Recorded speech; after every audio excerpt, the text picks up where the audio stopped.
Ang istoryang inyong mapakikinggan ay naglalaman ng mga eksena at salita na hindi dapat marinig ng mga bata.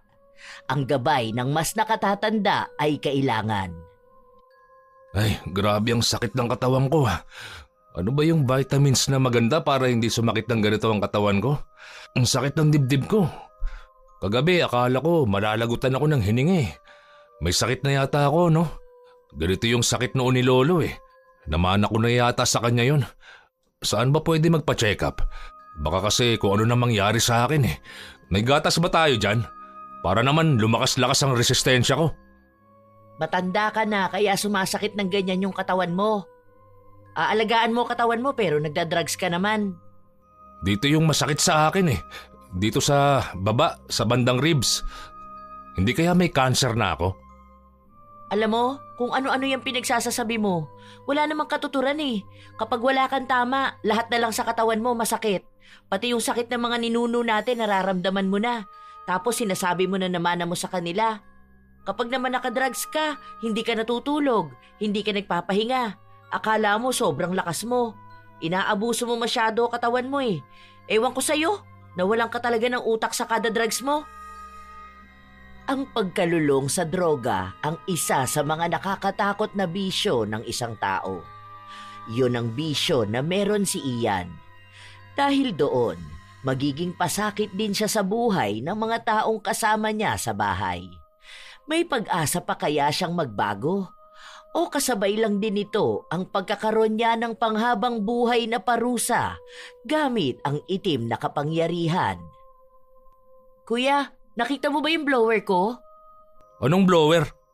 Yung sa buhok ko ba? Yung kulay pink na kasama doon sa mga padala ni Tita Baby. Hindi ko alam yun. Saan ka pupunta? Baka sasama ka na naman doon kina Patrick ha? Alam mo naman ng mga adik yung mga yon. Baka nag-a-adik ka na rin dyan ha? Bakit mo ba ako pinakikialaman ha? Aalis ako kung kailan ko gusto. Sasama ako kung kanino ko gusto. Kung ikaw nga hindi ko pinakikialaman eh. Naano lang ako. Kasi alam mo naman ugali ng mga yun. Ilang beses ka na nga pinagsabihan ni nanay na huwag kang sasama sa mga adik eh. Baka mamaya nakikisali ka na sa kanila. Maawa ka naman sa mga anak mo. Dito na nga kayo nakikitira sa bahay namin eh. Bahay to ng lola natin. Hindi mo ito bahay. Dito ko lang pinatira ni nanay pero hindi mo to pagmamayari. Pero lahat naman ng gastos dito sa akin. Ay, panira ka talaga ng araw. Makaalis na nga. Hindi ko alam kung kailan ba nagsimula ang kuya ko na tumikim ng droga. Pero alam kong matagal na niya yung ginagawa. Minsan kasi, nahuhuli ko siya pero hindi naman niya ako pinapakinggan. Mapagpalang araw po, Lola Telang. Magpapakilala po ako bilang si Liberty, isa sa masugid na tagapakinig ng inyong channel. Napasulat po ako sa inyo para ikwento itong tungkol sa kapatid ko po na nalulong sa droga. Bata pa lang kami ay pasaway na talaga si Kuya Ian. 5 kaming magkakapatid. Siya yung pangalawa, habang ako naman ay pang-4. Nasa malayo nakatira ang iba naming mga kapatid. May kanya-kanya na kaming pamilya. Pati si Kuya, may 3 na siyang anak. Noong una, sa bahay namin sila nakatira dahil naaawa ako. May trabaho ang kuya ko pero dahil nga may bisyo siya, walang napupunta sa asawa niya at anak. Taong 2021, lumayas yung mag-iina niya sa bahay namin. Nagpunta sa probinsya ng nanay ng babae. Nakipaghiwalay na rin yon kay kuya dahil nga lumalala na siya sa pagbibisyo niya. Kaya ngayon, sa bahay namin siya nakatira. Kuya, hindi ka na naman natulog ano? Bakit ba ako lagi nakikita mo ha? Tanginang yan. Ako lang ba ang tao sa bahay ninyo? Pinagsasabihan lang naman kita dahil matanda ka na. Wala kang ibang ginawa kundi mag-drugs. Naiingit ka ba sa akin? Bakit hindi ka rin mag-drugs? Alam mo, dapat hindi ka dito nakatira sa bahay namin. Kapatid lang naman kita eh, pero wala naman akong pananagutan sa'yo.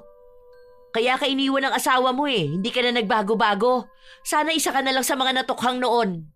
Sinabi ko ba sa'yo na arugain mo ako? Nakatira ako rito dahil sa bahay ito ng lola natin. Hindi mo ito bahay. Bahay na namin to dahil sa akin na to nakapangalan. May bahay ka dyan sa kabila, pero anong ginawa mo? Binenta mo para lang may pambata kayo ng mga tropa mo. Kaya ang bigat ng buhay namin dito eh. May kasama kaming may bisyo. Hindi ako aalis dito, no? Ang kapal naman ng mukha mo para palayasin ako. Ang sinasabi ko lang sa'yo, magbago ka naman na. Lumaki na yung mga anak mo pero wala silang respeto sa'yo. Dahil alam nilang adik yung tatay nila. Sa ganito na ang buhay ko may magagawa ba kayo? Kung ayaw nila sa akin, wala naman akong pakialam sa kanila, no? Saka hindi naman ako nanghihingi ng pera sa inyo, Nagtatrabaho ako para sa bisyo ko. Hindi ka na bata. Ilang taong ka nang ganyan na. Nasanay ka ng umasa. Palibasa may bahay kang tinitirhan. Hindi ka gumagastos ng pagkain. Hingi ka ng hingi dito sa amin.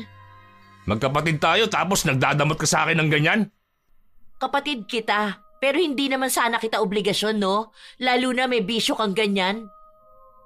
Sa totoo lang po, Lola Telang, sobrang hirap na may kasama ka sa bahay na adik. Iba yung pakiramdam. Napakabigat ng buhay. Lalo na kapag bumaba na ang tama ng droga.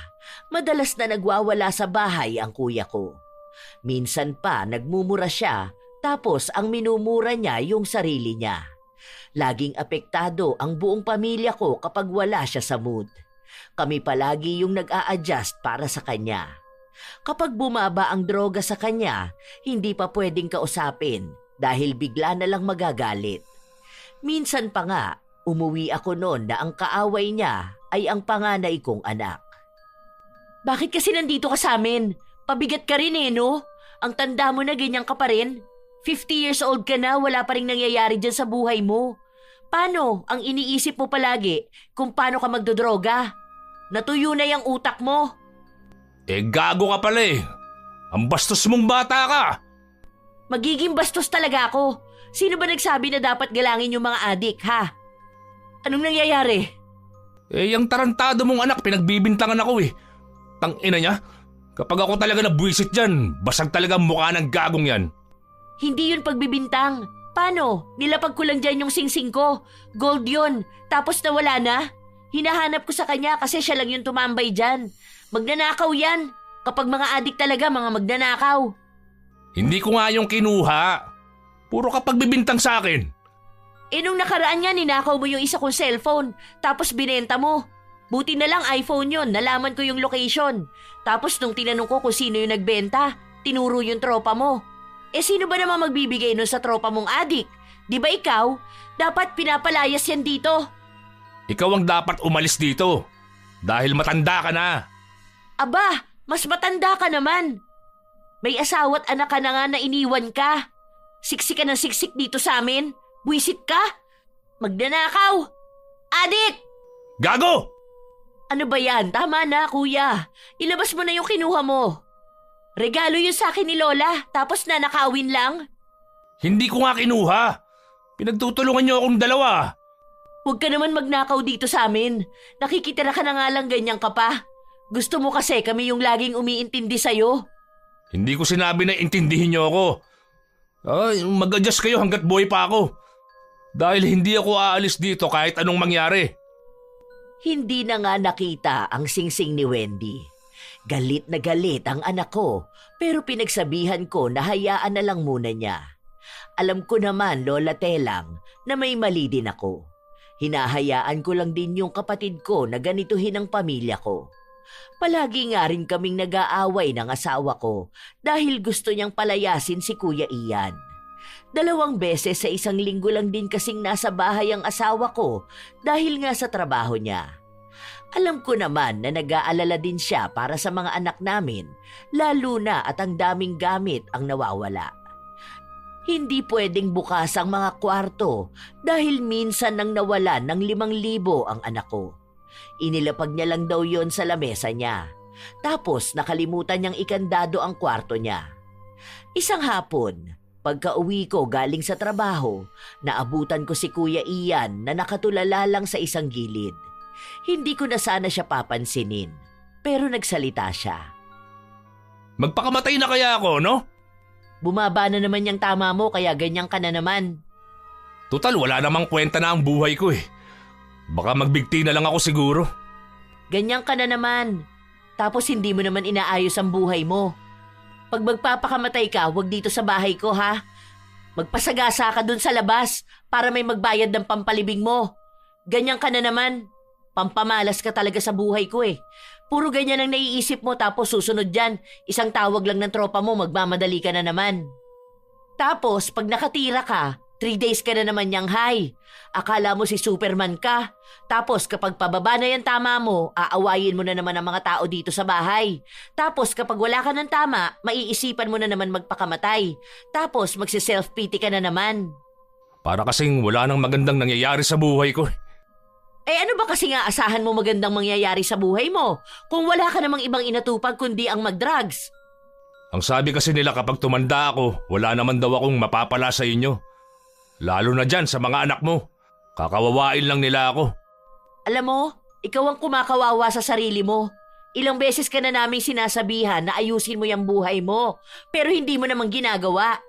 Tingnan mo nga yung sarili mo oh, lubog na yung panga mo. Tapos panay kang huya dyan kahit wala ka namang kinakain. Alam kong naiisip mo lang yan ngayon kasi wala kang tama ng droga. Iba na naman yung utak mo kapag balik ng mga kaibigan mo. Halos buong araw na nagpapaawa si Kuya Ian.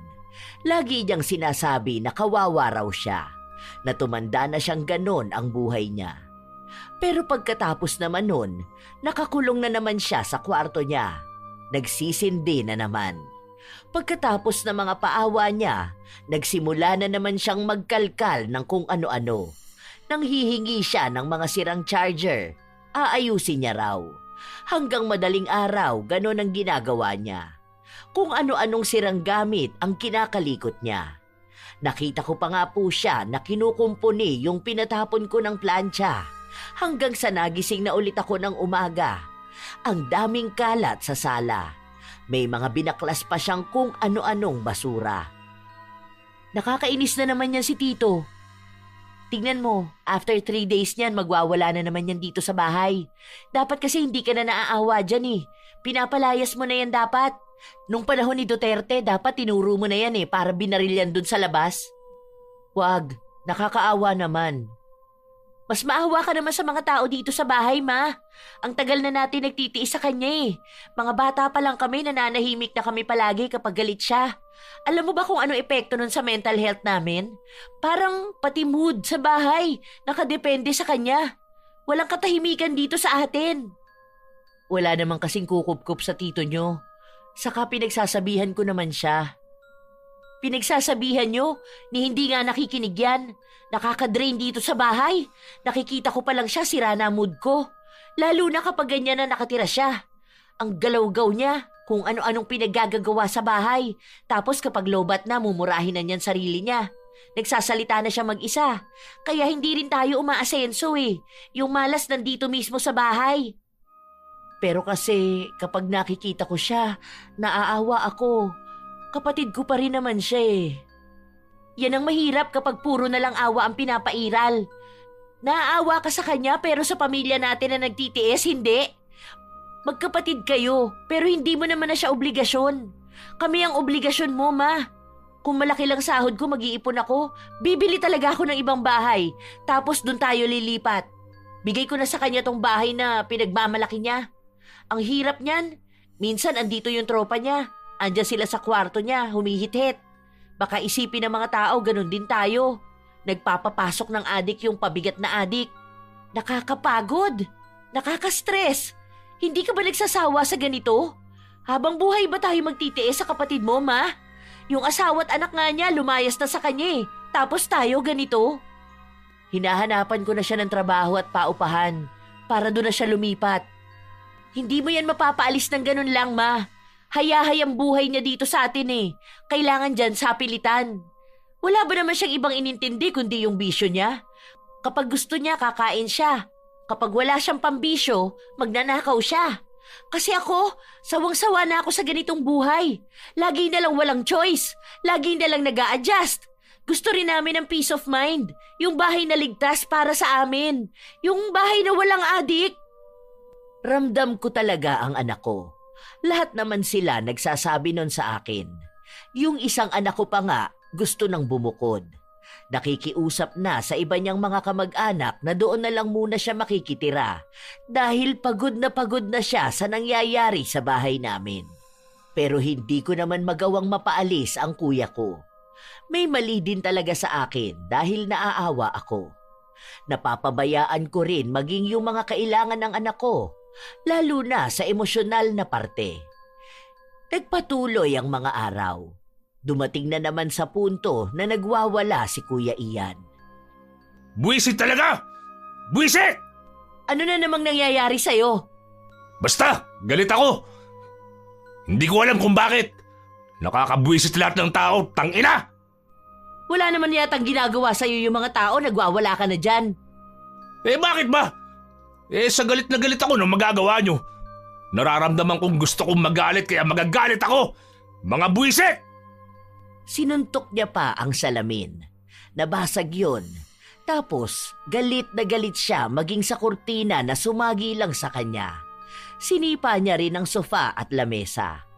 Hindi ko na lang pinatulan dahil alam kong pababa na ang droga na hinithit niya nung nakaraan. Kapag ganyan kasi nagalit siya ng walang dahilan, lahat ng sasabihin sa kanya ay mamasamain niya. Pagod ako sa trabaho, pero mas nakakapagod ngang magkaroon ng kasamang ganito. Gusto ko naman siyang intindihin bilang kapatid ko siya. Wala na ang mga magulang namin. Tapos kami-kami na lang ang magtutulungan. Pero naiisip ko rin, paano ko naman siya tutulungan kung ayaw niyang tulungan ang sarili niya? Matapos ang pagwawala niyang yon, kinabukasan, para naman siyang lantang gulay. Wala siyang ginawa maghapon kundi ang matulog. Tuloy-tuloy yun hanggang sa kinabukasan. Ilang araw walang tulog tapos ngayon maghapon naman tulog. Sana ganyan na lang siya palagi. Yung tulog siya tapos hindi natin nakikita. Nasaan pala yung ulam dito? Yung binabad kong karne. Baka yun yung niluluto niya kagabi. Ang dami niyang nakain ah. Ubus nga yung kanin. Tapos pati yung uwi na pansit ni Bunso, kinain niya rin. Pati yung mga tinapay. Tinago ko nga yung palaman ko eh. Yung bigay ni Jed na strawberry jam. Imbis na nasa ref sana mga pagkain, ando na sa kwarto ko. Bibili ako ng maliit na ref para maitago ko yung mga pagkain ko. Hala, baon ni Bunso yun eh. Hindi naman pwede na hotdog na naman ang baon nun. Nagrereklamo na nga sa akin. Buti kung may hotdog pa dyan. Ubus na rin? Ano pa ba? Hinala ko nga pati yung bigas natin kinukuha niya tapos pinapalit niya ng drugs. Kasi wala naman siyang pera, di ba? Anong ipapambili niya? Ano, titikim lang siya dun sa tropa niya? Hindi rin naman siya ililibre nun. Ano ba naman yan? Nakakainis naman. Puro inis ka lang naman sa salita, ma eh. Kapag naman gagawa ka ng action, wala ka magawa. Kapag naman tinaguan mo yan ng pagkain, magagalit yan. Sasabihin na naman niyang ayaw natin siyang bigyan ng pagkain, na napakadamot natin sa kanya. Para namang hindi mo siya kabisado. Bili ka na lang muna para bago ako pumasok magluluto ako. Papasok na nga ako. Bigyan mo na lang pera si Bunso. Sabihin mo bili na lang siya ng baon niya sa labas. Pagsabihin mo naman yung kuya mo, ma. Noong umalis si Wendy, saka naman lumabas si Kuya Ian sa kwarto niya. Kahit na maghapon at magdamag na siyang tulog, antok na antok pa rin siya. Ay, grabe, ang sakit ng katawan ko ah. Ano ba yung vitamins na maganda para hindi sumakit ng ganito ang katawan ko? Ang sakit pa ng dibdib ko. Kagabi, akala ko malalagutan na ako ng hininga eh. May sakit na yata ako, no? Ganito yung sakit noon ni Lolo eh. Namana ko na yata sa kanya yun. Saan ba pwedeng magpa-check up? Baka kasi kung ano na mangyari sa akin eh. May gatas ba tayo dyan? Para naman lumakas-lakas resistensya ko. Matanda ka na kaya sumasakit ng ganyan yung katawan mo. Aalagaan mo katawan mo pero nagdadrugs ka naman. Dito yung masakit sa akin eh. Dito sa bandang baba ng ribs. Hindi kaya may cancer na ako? Alam mo, kung ano-ano yung pinagsasasabi mo, wala namang katuturan eh. Kapag wala kang tama, lahat na lang sa katawan mo masakit. Pati yung sakit ng mga ninuno natin nararamdaman mo na. Tapos sinasabi mo na naman mo sa kanila. Kapag naman nakadrugs ka, hindi ka natutulog, hindi ka nagpapahinga. Akala mo sobrang lakas mo. Inaabuso mo masyado katawan mo eh. Ewan ko sa'yo, nawalan ka talaga ng utak sa kada drugs mo. Hindi ka kasi nag-aalala sa akin eh. Ako lang naman ang nag-aalala para sa sarili ko. Ayan, ganyan ka na naman. Magsi-self-pity ka na naman. Tapos niyan, magdadrama ka na naman na walang nagmamahal sa'yo. Manawa ka naman sa kagaganyan mo. Ayusin mo naman ang buhay mo. Hindi para kung kanino, kundi para sa'yo. Tumanda ka na't lahat-lahat, ganyan ka pa rin. Edad lang nagbabago sa'yo. Nasasabi mo yan kasi masaya ang pamilya nyo. Aba, masaya naman dapat ang pamilya mo, di ba? Ang bait ng asawa mo eh. Kaso lang ganyan ka. Kung hindi lang din naman kita kapatid, hindi kita pagtitiisan, no? Hindi ko rin naman sinabi na pagtiisan mo ako, di ba? Magtatrabaho pa ako. Ayoko na ng kung ano-anong usapan na ganito. Pinabayaan ko si Kuya Ian na dumaing ng kung ano-ano mang nararamdaman niya. Kung ano-ano na lang kasi ang masakit sa kanya kapag wala siyang tama ng droga. Halos 3 araw na ganun siya. May iniinom din siyang bitamina. Tapos tuwing umaga, gatas ang iniinom niya para daw hindi siya magkasakit. Hanggang sa isang araw na naman, may impluwensya na naman ng droga ang katawan niya. Kapag ganito, wala siyang ibang ginawa kundi ang magkikilos. Umaakyat pa nga siya ng bubong para ayusin ang tumutulo kapag umuulan. Pagkatapos nun, nagulat ako dahil pati yung kabilang bahay namin ay inaayos niya yung mga sira. Habang nakatingin ako sa ginagawa ng kapatid ko, dumaan sa likuran ko ang anak ko. Masipag na naman yan. Tapos niyan sa susunod na araw, sisirain niya yung inayos niya. Masipag sana si Kuya Ian kaso kapag nakadrugs lang. Buti sana kung ganyan siya kasipag lagi. Tapos magtatrabaho na siya, tapos magbabagong buhay. Kaso hindi Ganyan siya kasipag tapos kapag lowbat na siya, pagod na buong katawan niyan. Hindi siya nakakakilos kapag hindi nagdadrugs. Dapat pinaparehab yan Dapat nga nung una pa lang na nahuli niyong nagdadrag siya, nasa rehab na yan Hindi yung pati mga magulang niyo. Kinonsinti siya. Ayan, mukhang malala na siya. Mahihirapan na yan magbago. Kinausap ko nga yan nung nakaraan. Di ba masakit yung katawan niya? Tapos nagpapabili ng vitamins. Kako bukas din naman titira siya ng iba niyang vitamins. Ayan na nga. Puro ka lang naman din salita, May. Wala naman ako ibang naririnig sa'yo kundi puro puna na ganyan. Pero inaalagaan mo pa rin naman yung kapatid mo. Kaya hindi yan natututong tumayo sa sarili niyang mga pae dahil alam niyang may masasandalan siya. Pero mabait naman siyang tito niyo. Noon siya rin ang tumutulong sa akin para mapalaki kayo Kapag walang maibigay ang papa niyo, siya ang dumidiskarte. Mali lang talaga sa kanya yung hindi niya maiwasan ang pagdodroga. Hindi naman pwedeng ma-justify yung pagiging drug addict niya dahil lang sa mabait siya. Ganun pa rin yun. Nagbibisyo pa rin siya. Mabait siya kapag nakadrugs. Tumutulong dito sa bahay. Nagkukumpuni ng mga gamit natin. Pero mas malaki pa rin naman yung paghihirap natin, di ba? Pwede naman siyang makitira sa atin Pwede naman siyang kumain ng mga pagkain natin. Pero yung matino naman sana siya. Hindi yung nakadrugs. Alam ko na naman ang sasabihin mo. Hayaan na lang muna natin. Sabi nga nila, you deserve what you tolerate. Pero ikaw lang naman yung nagtotolerate dyan, May. Paanong pati kami? Deserve ba namin tong pahirap sa buhay na may kasamang adik? Hindi naman natin pwedeng isumbong ang tito mo. Nakatira siya dito sa atin. Baka pati tayo lahat madamay. Yun na nga Damay na talaga tayo. Isumbong mo man yan o mahuli yan dito. Damay tayong lahat. Baka isipin nila pati tayo nagdodroga. Wala na talaga tayong pagpipilian. Kung pwede lang lumipat ng bahay Kung hindi lang sana mahal ang renta, aalis na talaga kami rito. Alam ko naman na tama si Wendy, Lola Telang. Siguro masasabi na rin na tanga ako kasi kahit na anong sabihin ng pamilya ko, hindi naman ako gumagawa ng paraan para paalisin ang kuya ko. Na kesyo mas nangingibabaw pa rin sa akin ang pagiging magkapatid namin, na hinahayaan ko lang siyang magdroga, kaya lalong nalululong. Pero sa sitwasyon ko, mahirap talagang pumili, Lola Telang. Totoo naman na galit ako sa pagbibisyo ng kuya ko, pero naiisip ko pa lang na mawawalan siya lalo ng landas sa buhay. Naaawa rin naman ako. Pakiramdam ko kasi may pag-asa pa siya, pero yung pag-asa na yun, siya lang ang makakagawa. Mabait naman siya noong hindi pa siya ganong kalulong sa droga. Maaasahan ko siya sa bahay, pero dahil nagsimula na rin siyang magnakaw at magwala, parang doon na rin ako nagagalit sa kanya.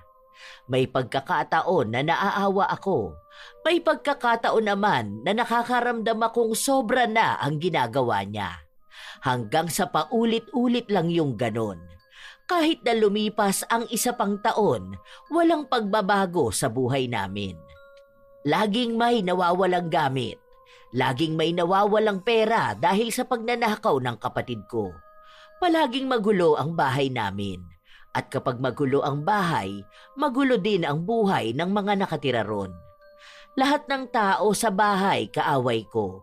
Pati mga anak ko nagagalit na sa akin dahil hindi ko magawa ng paraan na paalisin ang tito nila. Hanggang sa isang umaga, wala akong pasok noon sa trabaho. Nagulat na lang ako dahil narinig ko si Kuya Ian na nagsisisigaw. Anong nangyayari? Hoy, ano yun? May alupihan na lumalabas sa paa ko ha?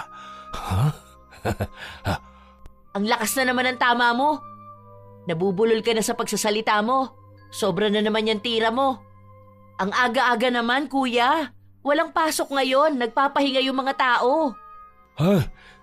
Merong ang lumalabas na insekto dito sa sugat ko sa paa. Oo, nakita ko talaga. Meron pa yung maliit na ipis.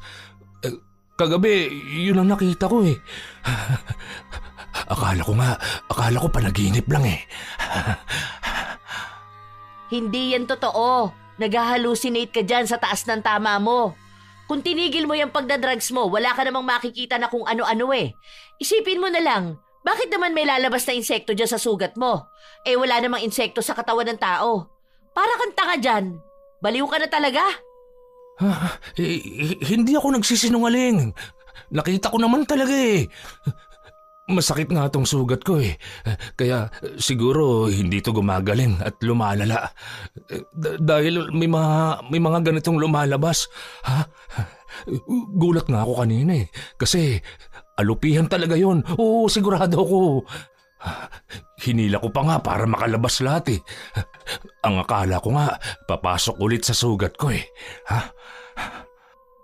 Ayusin mo muna ang pananalita mo, kuya. Hindi yung ganyan na hindi ka maintindihan.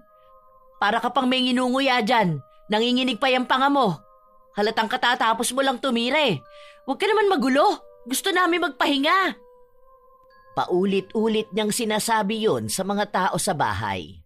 Naiinis na nga sa kanya ang mga bata dahil lagi niyang tinatanong kung totoo raw ba na pwedeng lumabas ang insekto sa sugat ng isang tao. Ang sabi naman ng mga anak ko, matulog naman daw siya minsan para hindi kung ano-ano na lang ang nakikita niya. Habang tumatagal, hindi na nawawala ang pagsasabi ni Kuya Ian na may lumalabas ngang insekto sa sugat niya. Hindi na rin kasi gumaling-galing ang sugat niya sa paa. Oh, tingnan mo to. Ayan oh. Mamaya niyan may lalabas dyan na ipis. Kaya hindi gumagaling ang sugat ko eh. Hay, alam mo naman na ang dami kong ginagawa. Ang dami kong labahin, oh.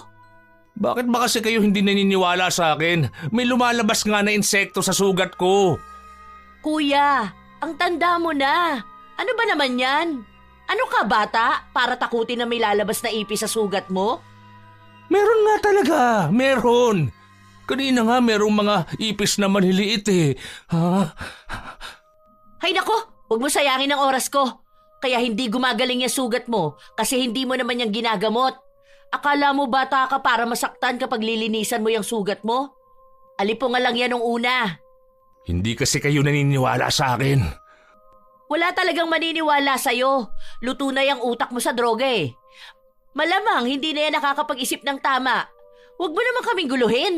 Naiinis na yung mga bata. Nagpapasearch ka pa ng kung anong pwedeng pamatay ng insekto dyan sa sugat mo. Linisin mo yan, tapos lagyan mo ng gamot. Wala namang ibang tao na gagawa niyan sa'yo. Hindi yung inaatupag mo, puro drugs. Ugali na siguro ng mga taong lulong sa droga ang pagiging makulit. Yun bang kahit na ilang beses mo na silang pagsabihan, hindi pa rin nakikinig sa'yo?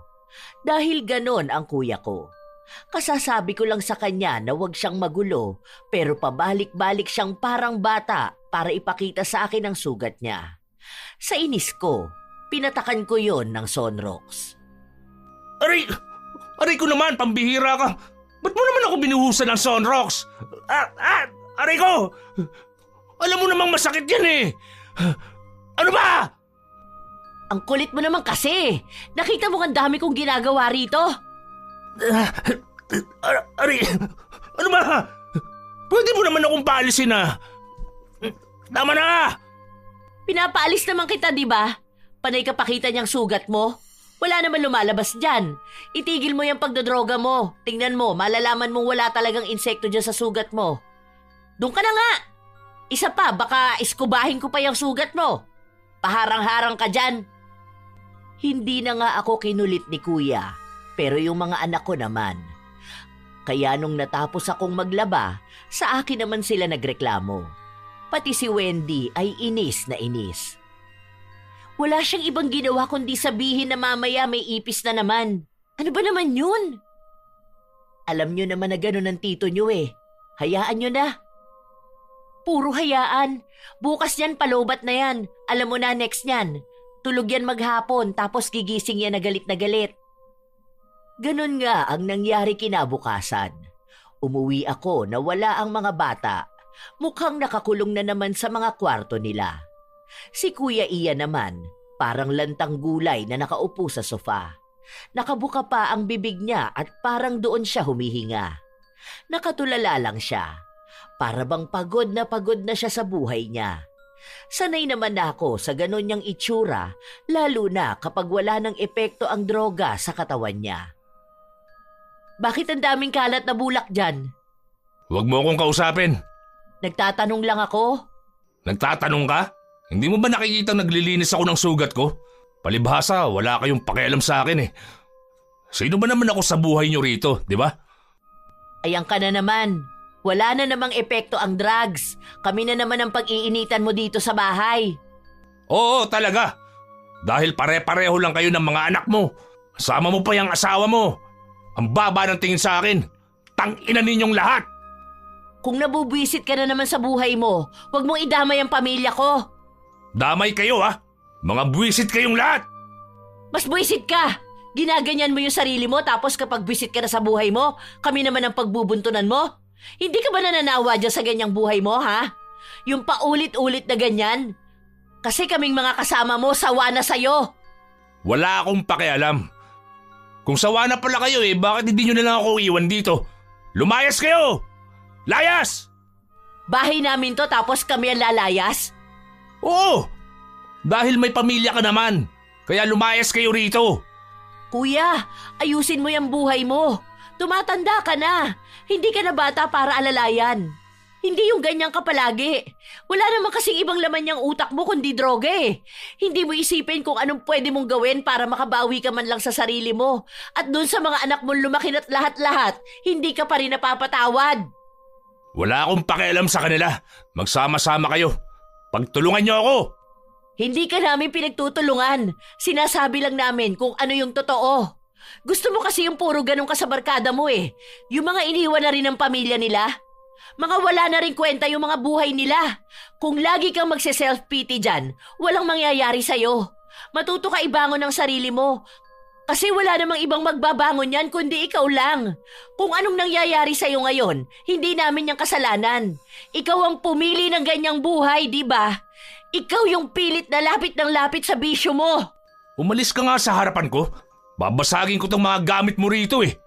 Yan lang naman ang kaya mong gawin. Yung magwala kapag lobat ka na. Kahit nasirain mo pa tong buong bahay, walang mangyayari. Hindi pa rin tutuwid ang buhay mo dahil babalik ka pa rin sa pagdadrugs mo. May kasama ka man o wala, hindi ka titino kung ayaw mong iwan yung bisyo mo. Natapos ang araw na mainit ang ulo ni Kuya Ian. Dumating na naman ang araw na wala siyang ibang ginawa kundi ang dumaing. Sa totoo lang, para siyang may 4 o 5 pagkatao. Parang iba-iba yung ugali niya, depende sa araw o kaya sa epekto ng droga sa kanya. Pagkatapos naming kumain, naiwan ako sa kusina at ang anak ko. Yung kapatid mo doon, ma, ang dami na namang iniinda. May sakit daw siyang ganun kay Luloy. Di ko alam kung sino yung si Luloy. Tapos yung ganito-ganyan niya, sumasakit. Baka raw may cancer na siya. Ganun daw ang sintomas ni Bubay bago namatay. Hindi ko alam kung sino yung pinagbababanggit niya. Baka mga kakilala niya yan na hindi naman natin nakikita. Nababaliw na naman. Masakit nga raw yung sugat niya sa paa. Hindi raw gumagaling. Ewan ko dun. Kinamot niya ba naman eh. Kagat lang ng lamok yun sa kabila. Galit na galit daw siya kasi Makate. Kaya kinamot niya hanggang sa nagsugat. Tapos noon yung sa kabila, alipo nga lang. Hindi ko alam kung anong ginawa niya, bakit lumala ng ganon. May lumalabas nga raw na ipis. Kako, baka pugot na pari naman ang susunod na lalabas sa sugat niya. Nakakapikon, di ba? Hindi ko alam kung matatawa ko o ano. Halatang grabe umandar yung utak niya eh. Sobra talaga. Tingnan mo, mamaya yan, hihingi na naman niya ng vitamins. Habang nag-uusap kami ng anak ko, saka naman dumating si Kuya Ian. Ang dami na naman niyang iniinda sa katawan. Dahil naiinis si Wendy na makarinig ng ganon, umalis na rin siya agad. Nakahawak pa nga si Kuya Ian sa balakang niya habang iika-ika siyang naglalakad. Ay, aray. Ang sakit. Ang sakit sa banda rito ko. Sa kidney yata to, no? Baka kailangan ko ng mag-dialysis. Ganito yung nararamdaman ni paring Vic eh. Akala nila wala lang daw. Tapos nalaman na malala na pala. Meron pala siyang bato sa kidney. Kung ano-anong sakit naman yung minamanifest mo. Wala kang ibang sakit maliban sa utak mo. Ayan ka na naman eh. Hindi ka na naman naniniwala sa akin. Kung gusto mong walang maging sakit dyan sa katawan mo, huwag kang mag-drugs. Mas mabisa yun. Hindi yung kung ano-ano na lang iniisip mong sakit mo. Pati yung sakit ng ibang tao gusto mo maging sakit mo na rin. Bukas niyan, kapag tinawag ka ng tropa mo, malakas naman kayo niyan. Bigla ka na namang makakapagbuhat ng kung ano-ano. Meron talaga akong sakit. Hindi ko lang alam kung ano. Hindi ba yung mga kamag-anak natin, ang dami nilang sakit? Kakaisip mo ng sakit ng iba, baka magkatotoo yan. Isipin mo, walang mag-aalaga sa'yo. Hindi ka aalagaan dito sa bahay kapag nagkasakit ka. Wala ka rin namang asawa eh. Hindi ka rin naman naalagaan ng mga anak mo. Ewan ko na lang kung ano mangyari sa'yo niyan. Saan ba pwedeng magpa-check up? Kung sakali, pwede naman yung magpatulong sa munisipyo kapag may sakit ako, di ba? Kunwari, kailangan kong operahan, ganun. Kasi itong sa paa ko, hindi na talaga gumagaling-galing eh. Hindi ba kapag nga ang paa may sugat, may mga sign daw yon na may sakit ka sa loob ng katawan mo? Hindi ko alam sa'yo, kuya. Kung ano-ano pinagsasasabi mo dyan. Bahala ka na nga dyan. Ayaw kong nakikipag-usap ng ganon dahil alam kong kung ano-anong sakit na naman ang sasabihin niyang meron siya. Katulad nga ng sabi ng anak ko, kung sino-sinong pangalan na naman ang babanggitin niya. May sakit yung kakilala niya, ganon yung nararamdaman, kaya baka ganon din yung sakit niya. Minsan hindi ko pa alam kung anong sakit yon, basta narinig niya lang kung saan. Hanggang sa kinabukasan, tumawag yung tropa niya, pero hindi siya makalabas ng kwarto niya dahil sa kanyang paa. Hindi naman makapasok yung tropa niya dahil umuwi yung asawa ko noon. Siguro halos 3 araw na ang lumilipas na hindi nakakapagdroga ang kuya ko. Ang akala ko noon magandang senyalis yon, na baka naiisip na niyang magbago. Pero parang mas lumalala pa siya. Minsan pa, naabutan niya kami ng bunso kong anak na nag-uusap. Tungkol yon sa pagpapaalam ng anak ko na pupunta siya sa bahay ng kaklase niya. Lumapit noon si Kuya Ian. Ano yun? Pinag-uusapan niyo ba akong mag-ina? Pinag-uusapan niyo ako, no? Tungkol na naman saan? Ano? Sa bisyo ko na naman, ha? Anong pinagsasasabi mo? Ayan, napapraning ka na. Nagpaalam lang sa akin yung bata. Bakit ka naman namin pag-uusapan? Akala mo ata lahat ng bagay sa buhay namin tungkol sa'yo. Dahil alam ko na yan, ha? Hindi ako tanga. Para kang tanga dyan, kuya. Praning ka na talaga, no? Tingnan mo nga yung itsura mo. Nakakatakot na. Nakakatakot naman talaga siyang tingnan, Lola Telang. Hindi ko alam kung bakit gano'n ang itsura niya. Yun bang kahit na hindi naman tungkol sa kanya ang sasabihin mo, iisipin niyang para sa kanya? Buong araw na gano'n siya. Minsan nga, nagsasalita pa siya kahit na wala naman siyang ibang kausap. Hanggang sa nakasinghot na naman siya ng droga. Naging maayos na naman siya kahit paano. Naging masigla siya. Wala na naman siyang kapaguran. Sakto pa noon na walang tubig dahil may problema noon. Kaya si Kuya Ian ang nag-igib para sa bahay. Pati nga sa mga kapitbahay namin. Kaya nagkaroon siya ng pansamantalang trabaho. May pera na naman siya. Ibig sabihin, tuloy-tuloy na naman ang pagdodroga niya. Halos 1 linggo yun. Sagana siya, kaya halatang sa mga susunod niyan, mas malala pa yung pagwawala niya kapag bumaba na ang tama niya. Isang araw, wala na naman siyang ibang ginawa kundi ang magsisigaw. May lumalabas na namang insekto dito sa paa ko. Dito sa mga sugat ko. Kanina may lumabas na naman 2 alupihan. Ganito kalaki oh. Ayan ka na naman sa mga pinagsasasabi mong ganyan, kuya. Ikaw lang naman ang nakakakita niya mga pinagsasasabi mo. Totoo nga talagang sinasabi ko. Oh. Ayan oh, tingnan mo. Ramdam ko may lumalabas na namang alupihan dito. Hindi ko pinakinggan si kuya dahil alam kong nasa imahinasyon niya lang yon. Dala na talaga ng pagdodroga niya yung mga nakikita niyang kung ano-anong bagay. Hanggang sa isang hapon, nasa sofa siya. Nakita ko na parang may langgam ang kanyang sugat. Bakit hindi mo kayang linisin yung paa mo? Nilalanggam yung sugat mo oh. Paano kaya yan gagaling, di ba? Tapos mamaya magrereklamo ka na masakit. Sinong iniisip mong maggagamot niyang sugat mo? Lumabas tong mga langgam na to sa sugat ko. Sus! Nababaliw ka na talaga, no? Hindi nga ako nababaliw. Totoo nga. Bakit ba kasi kayo hindi naniniwala sa akin? Aray! Aray! Ayan! Kinakagat ng langgam ang paa ko. Ay kakagatin talaga yan. Hindi mo ba naman nililinisan yan eh? Paano ko nga lilinisan kung lumalabas sa sugat ko? Kung saan-saan ka kasi umaapak kaya nilalanggam ka.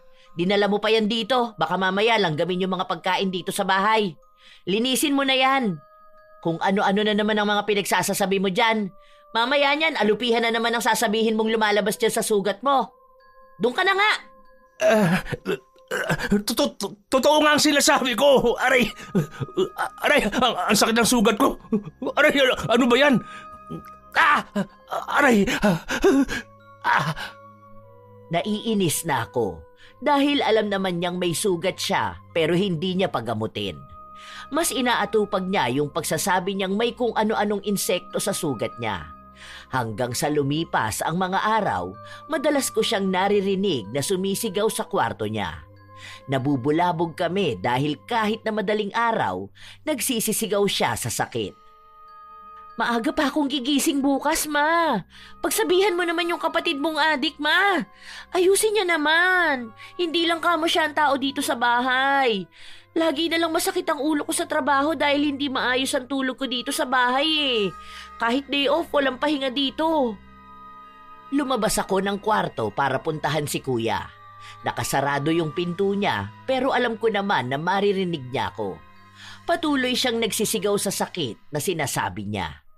Kuya, anong oras pa lang? Kung ikaw okay lang na walang tulog, magpatulog ka naman ng mga tao rito. May pasok pa kaming lahat eh. Awa na lang. Manahimik ka naman sana dyan. Kapag alam mong oras ng pahinga ng mga tao, huwag kang mag-iingay. Buti ka pa hindi kailangan ng tulog. May lumalabas na namang ipis dito sa sugat ko. Ayun na. Alupihan na naman. Aray ko. Ang sakit sobra. Naghahalusinate ka na naman dyan. Utang na loob naman, huwag ka namang mag-ingay. Hindi ka naman pinapakailaman kung tumira ka na naman dyan. Ang inaano namin, magpatulog ka naman. Pagod lahat ng tao, kuya. Buti ikaw wala kang trabaho eh. Hindi ka rin aantukin at mapapagod hanggat hindi ka nalolobat. Meron talaga. Oh, totoo ang sinasabi ko. Ayan. Aray, ang daming ipis. Sobrang daming ipis. Sunod-sunod na lumalabas sa sugat ko. Aray ko. Aray. May maliit na ipis na lumabas mula sa kwarto niya. Inapakan ko yon para mamatay. Sanay naman ako sa ipis na nagmumula sa kwarto niya. Napakarumi ba naman sa loob? Hindi siya nakikinig kapag pinagsasabihan ko siyang maglinis naman siya. Ang dami niyang kinakalikot kapag nakahit-hit siya, pero hindi kasama sa sipag niya ang sarili niyang kwarto. Hindi ka na naman naglilinis ng kwarto mo kaya iniipis ka dyan. Hindi yan galing sa sugat mo. Baka dahil di mo yan nililinisan at tinatakpan ng sugat mo, ginagapangan na rin. Ikaw dapat ang nag-aalaga sa sarili mo. Mamaya magka-impeksyon ka pa niyan eh. Aray ko po, ang sakit ng sugat ko. May mga ipis talaga na lumalabas. May alupihan na naman. Ayan o, kung ano-anong lumalabas. Aray ko. Aray ko po. Ayan na naman. Lumalabas na naman yung alupihan. May mga sumusunod pa. Aray ko. Hindi talaga siya maawat na wag mag-iingay. Panay siya sigaw. Halata sa boses niya na nasasaktan siya, pero alam kong wala naman talaga yon. Nag-iingay lang siya dahil may nakikita siya o naiisip na siya lang ang nakakaalam. Ganon na kaluto ang utak niya sa droga. Ilang araw pa ang lumipas, wala siyang ibang bukang bibig kundi alupihan, langgam, ipis at yung sugat niya. Hindi na lang namin siya binibigyan ng pansin dahil nga alam namin na hindi naman totoo ang mga sinasabi niya. Isang umaga, lumabas kami ni Wendy para mamalengke. Oh, may alupihan! Yan daw yung lumalabas sa sugat ni Tito. Ganyan yung lagi niyang sinasabi, di ba? Tapos sisigaw pa yun siya kahit na hating gabi. Parang buong barangay gusto niyang gisingin eh. Buti na lang walang nagrereklamo, no? O baka tayo lang din ang nakakarinig. Ewan ko dun. Grabe na imagination niya. Ipis nga raw yun tapos alupihan. Minsan naman daw langgam. Pero nung nakaraan may alupihan sa bahay. Nagulat nga ako eh. Tapos parang dumadami ang ipis. Kahit anong spray ko at linis, ganun pa rin. Hindi ba naman dadami ang ipis kung sobrang dumi ng kwarto ng tito mo? Ang baho pa. Kaya siguro nakikita niya yung mga ipis. Tapos ayun, yung utak niyang luto na sa droga, gumagawa ng kakaiba sa kanya kaya akala niya galing yun sa sugat niya.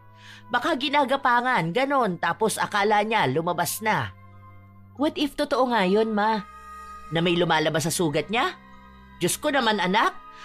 Kailan pa nagkaroon ng insekto sa loob ng katawan ng isang tao? Malay mo lang naman, di ba? Ano yan, nabarang si tito mo? Alam ko sa mga nababasa ko parang ganun yun eh. Pero wala namang ganun sa totoong buhay. Mga imbento lang yun ng matatanda na galing sa probinsya. What if lang naman, di ba? Pwede naman yun na may magpapabarang sa kanya, lalo na kung galit sa kanya. Pwede naman yung ganun eh. Sino ba namang hindi magagalit sa ganung klase ng tao? Galit na galit pa naman mga tao sa mga adik. Sino naman ang may kilalang mambabarang? Ano yun, hahanap pa? Chat-chat sa FB? Dadayuhin pa sa probinsya, ganon? Hindi pa naman ako nakakakilala ng mambabarang. What if ako? Ano pinagsasasabi mo? What if lang naman na ako pala yung nagpabarang sa kanya? Bakit? May kilala ka bang mambabarang? Ano kasi yun? May nakilala ko dati. Hindi ko siya kilala. Hindi ko pa nga siya nakikita. Parang naging friend kami noon nung pandemic. Tapos ayun, kwentuhan kaming dalawa. Tapos sa kanya ako nagrarant. Mabait kasi yun eh. Tapos bigla niyang naikwento sa akin na nag-aaral siyang mambarang. Hindi ko naman alam kung totoo yun. Tapos ayun, biniro ko siya kung pwedeng ako magbigay ng una niyang babarangin. Kaya si Tito ang sinabi ko. Pero 2021 pa yun eh. Tapos ano yun? Ngayon lang umepekto? Hindi na kasi kami nakakapag-usap nun eh. Nahack yung account niya. Tapos nagpalit ako ng Facebook kasi nga nakalimutan ko password. Totoo ba? Opo ma, hindi ko naman agad yun na-realize eh. Kasi malay ko bang totoo nga na mambabarang yun. Basta ang sabi niya lang sa akin, sa Western Visayas ata siya nakatira. Sumabay lang naman ako sa trip niya. Malay ko ba, nagbibiruan lang naman kasi kami nung una. Loko-loko ka talaga? Kaya sinasabi ko na umiwas-iwas kayo dyan sa mga nakikilala nyo sa internet eh. Hindi ko pa naman nakita na may lumalabas na insekto talaga dun sa paan ng tito nyo. Kaya hindi ko alam kung ano ang totoo. Kung dahil ba doon sa barang o dahil sa pagdodroga niya. Naiinis kasi ako, hindi ka naman gumagawa ng paraan para mapaalis siya. Ayun, naisip ko na lang din. Saka dala na lang din yun ng galit at usapan namin. Naikwento ko lang bigla kasi galit na galit ako nung nawala yung relo ko. Alam ko ninakaw nung kapatid mong adik. Pero kahit na totoo man o hindi, wag ganon. Wag kang lalapit sa mambabarang. Kahit na sino pa ang kaaway mo. Kasi masama pa rin yun. Demonyo pa rin yung nagbibigay ng hiling mo. Baka mamaya may balik pa yun sa'yo. Ikaw pa ang makarma. Hindi ko na rin binigyan ng pansin ang sinabi ng anak ko. Ako kasi, hindi naman naniniwala dyan sa mga barang na yan. Kahit na yung nanay ko noon naniniwala sa mga itim na kapangyarihan. Tapos, base naman sa kwento ni Wendy, ilang taon naman na simula nung huling beses niyang nakausap yung kaibigan niya na sinasabi niya. Ilang araw pa ang lumipas, paulit-ulit lang ang lahat. Hanggang sa nagsisigaw na naman si kuya. Ayan na, lumalabas na naman. Ayan na, lalabas na naman ang alupihan. Aray! Ayan na, nababaliw ka na naman. Sobra-sobra ka na naman humit-hit dyan. Totoo nga! Aray ko po! Aray ko! Tingnan mo! Ayan na, oh! Ay! Diyos ko po! Ano yan?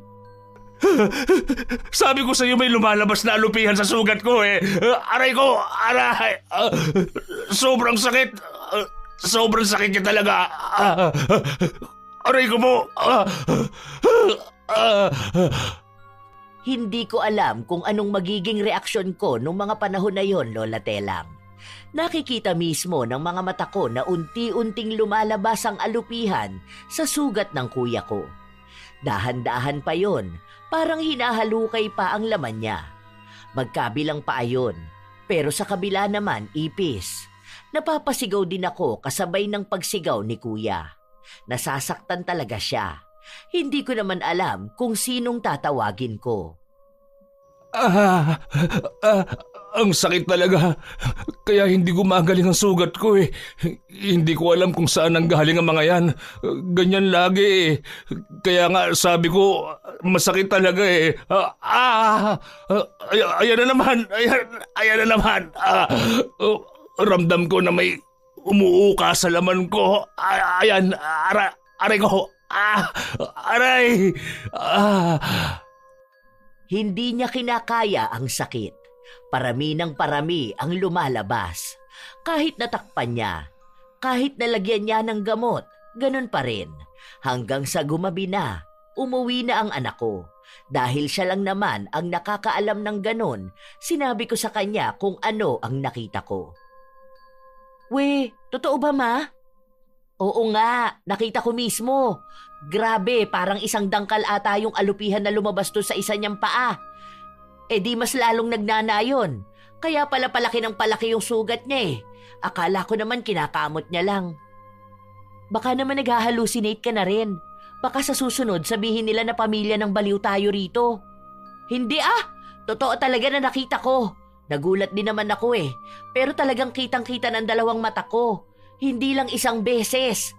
Tapos yung sigaw ni tito mo, talagang sakit na sakit siya. Nai-imagine ko pa lang, grabe na talaga kasakit nun. Yung sugat pa lang masakit na eh. Paano kung may insekto pang lumalabas, di ba? Paano yun? Ibig sabihin, nagkatotoo yung ginawa ng friend ko? Mambabarang pala talaga siya. Sana maging friend ulit kami. Sana makita niya Facebook ko. Paano daw yun matatanggal? May paraan pa raw ba? Ano ba yun? Parang mag-aalay ng buhay na manok? Ganun ba? Hindi ko alam. Basta ang sabi ko sa kanya nun, gusto ko nang tumigil na si Tito sa pagdodroga. Baka yun ang dahilan. Ewan ko rin Baka sa albularyo? Kaso, saan naman may albularyo? Kapag nagtanong ka dyan sa iba, baka lalo lang tayong pagchismisan na lahat tayo lulong na sa droga. Ngayon pa nga lang kung ano-ano nang naririnig ko eh. Nakakaaway ko na sila dyan lahat. Eh paano yon? Ganun lang ang tito mo? Pangmatagalan na yon? Hindi mo na kasi dapat ginawa yon. Hayaan mo na siya, ma. Parusa na niya yon, kumbaga. Kaya ako nga siya pinabarang para maparusahan siya. Hayaan mo naman siya magsisi muna. Hindi yung ganyan palang nangyayari sa kanya natataranta ka na. Pabayaan mo naman yan kahit minsan. Nakakaawa kasi. Puro ka nakakaawa no, ma? Sa amin ba hindi ka talaga naaawa? Sa kapatid mo lang? Paano naman kaming may trauma? Nagtitiis? Panay adjust? Kasi ako naaawa ako sa sarili ko. Naaawa ako sa mga kapatid ko. Naaawa ako sa mga tao dito sa bahay. Simula bata pa kami ganito na, hanggang tumanda ba naman? Iba naman kasi yun. Parehas lang yun, ma. Siguro mawawala yung sakit niyang yan o yung barang na yan kapag siya mismo nagbago. Kaso hindi yan magbabago kung lagi kang nakaalalay sa kanya. Hindi mo nalang pabayaan. Matanda na yung kapatid mo. Una sa lahat, may hangganan ng pagiging kapatid. Hindi na kasama dun yung pag-tolerate mo sa kaadikan niya. Hindi ko rin naman alam kung paano magpapawala ng barang.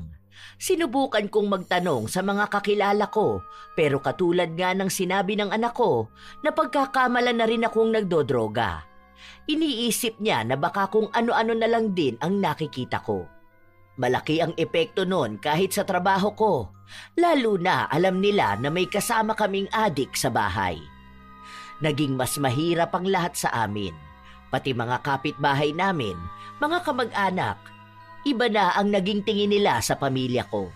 Wala namang ibang sisisihin kundi ako. Kasi nga naman, ayaw kong magpaalis ng adik. Lalo na ngayon, mas naaawa ako sa sitwasyon ng kuya ko.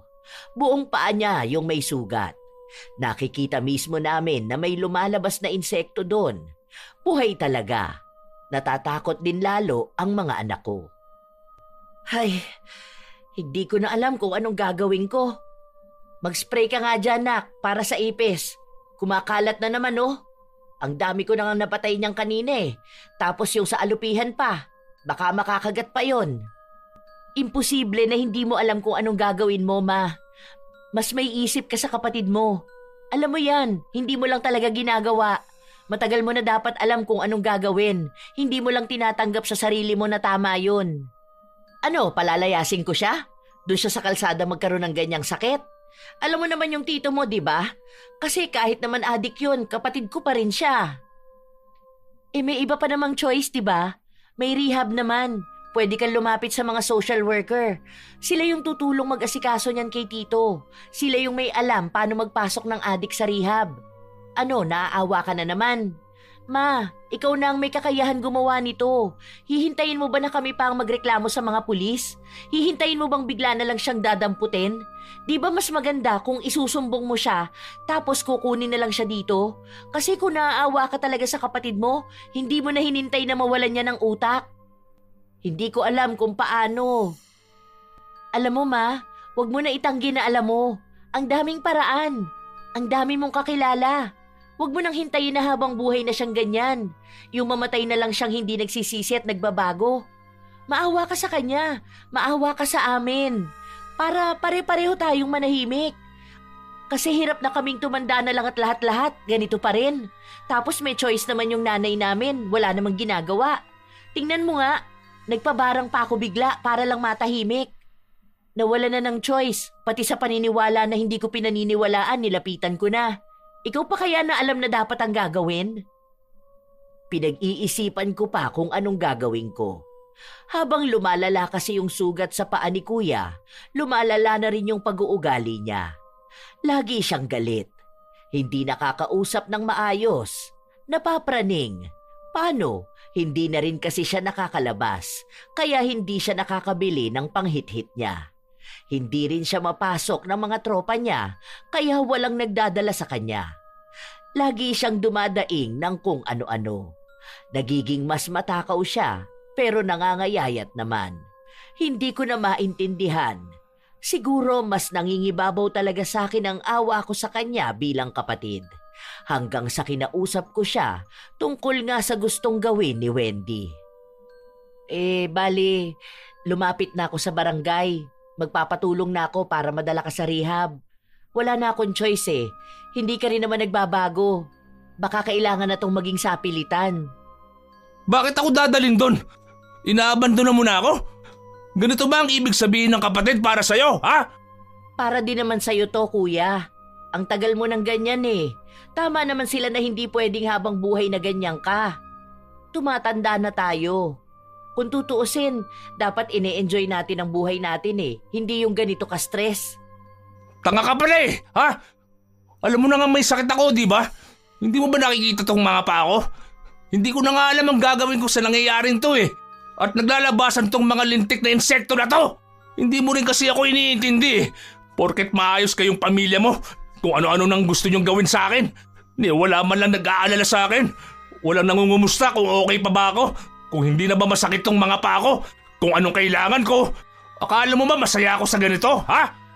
Hindi ko naman sinabi na masaya ka. Ginagawa ko to para naman magbago ka eh. Matagal ka ng ganito. Oras naman na para baguhin mo ang sarili mo. Magkaroon ka na ng bagong simula. Kasi hindi pwede na habang buhay kang ganito eh.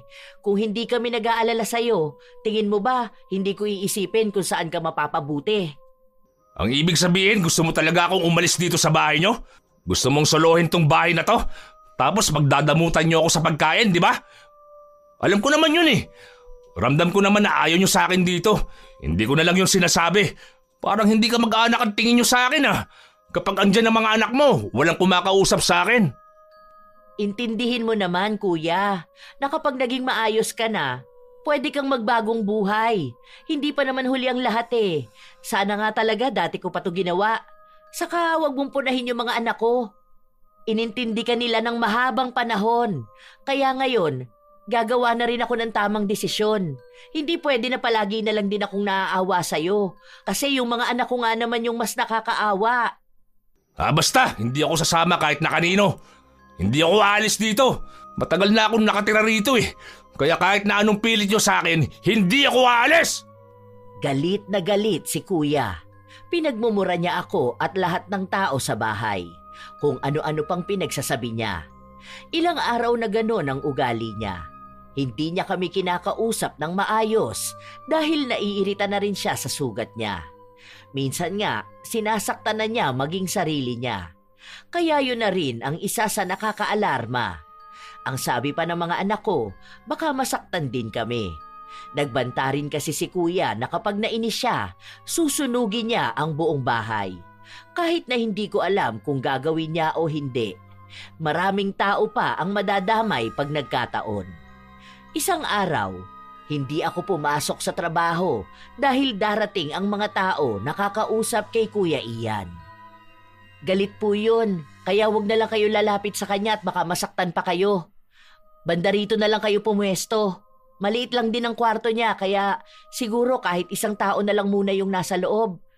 Pwede naman dito na bukas na lang ang pinto. Hindi pa agad kukunin si Kuya dahil kakausapin muna siya. Nagtaka rin sila dahil nakita nila kung paanong may lumabas na ipis sa sugat ni Kuya. Pero wala naman sa kanilang nakaisip na baka dahil nabarang siya o ano. Sobrang dumi kasi ng kwarto, tapos may mga daga din doon. Kaya akala nila binahayan na ng insekto ang sugat ni Kuya dahil hindi rin nalilinis. Pinaliwanag ko sa kanila na walang maglilinis ng sugat ni Kuya kasi nga nagwawala siya palagi.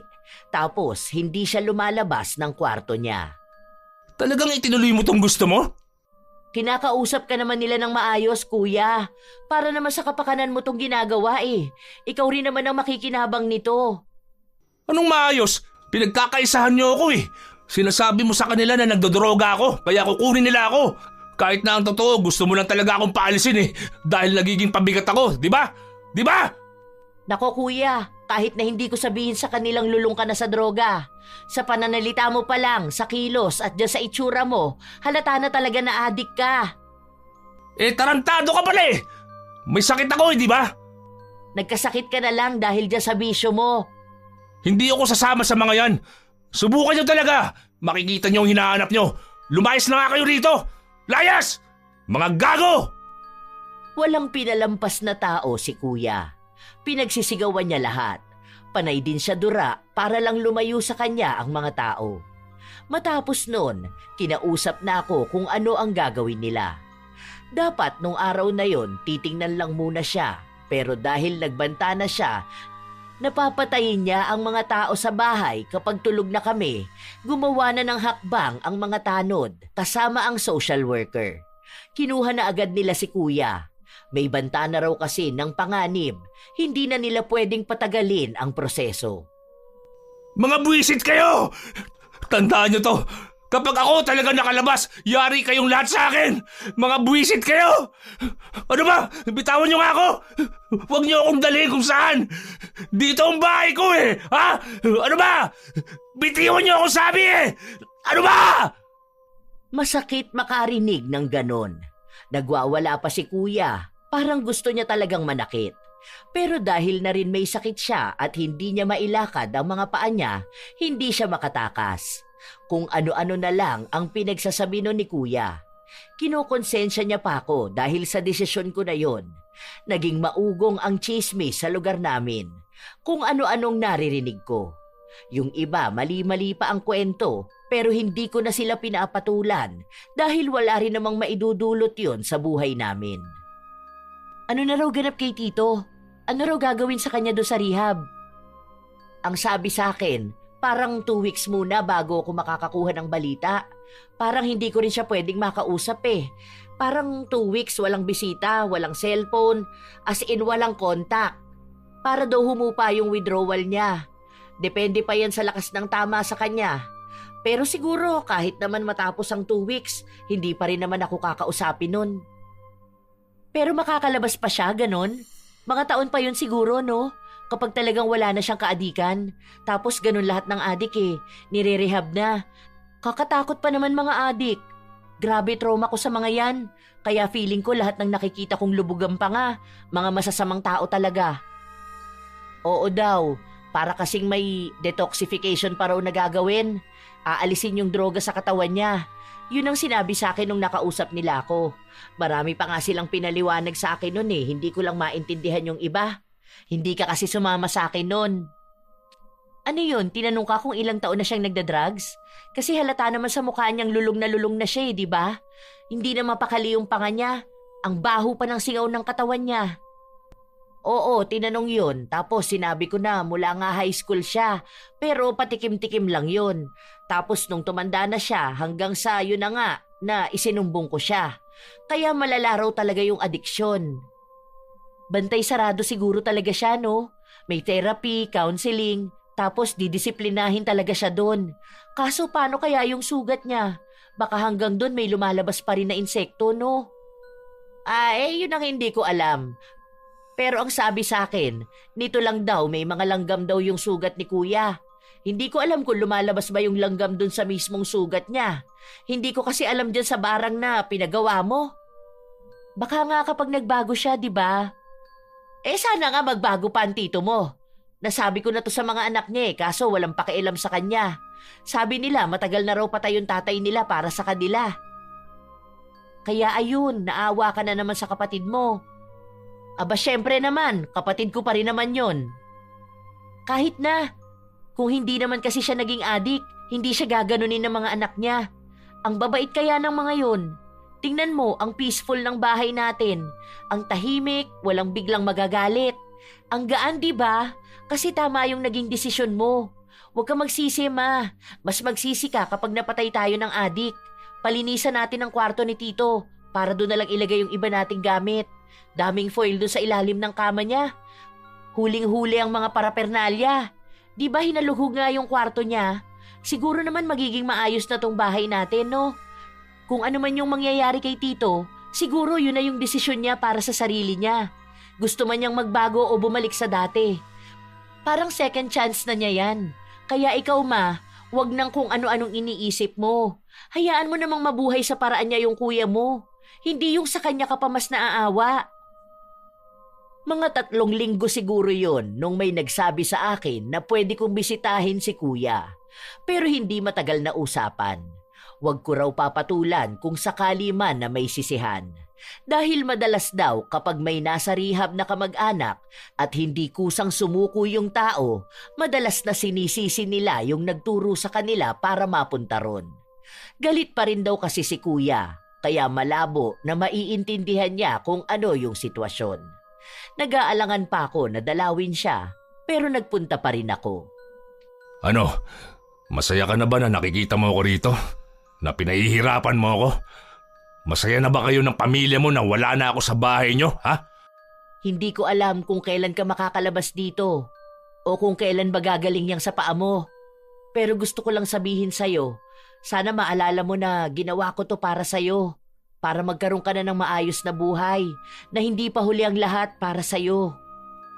Hindi ko kailangan yung pinagsasasabi mo dahil hindi naman ikaw ang nahihirapan dito eh. Ginawa mo akong nakakahiya sa mga tao. Hindi ako ang gumawa ng nakakahiya, kuya. Saglit lang ako rito.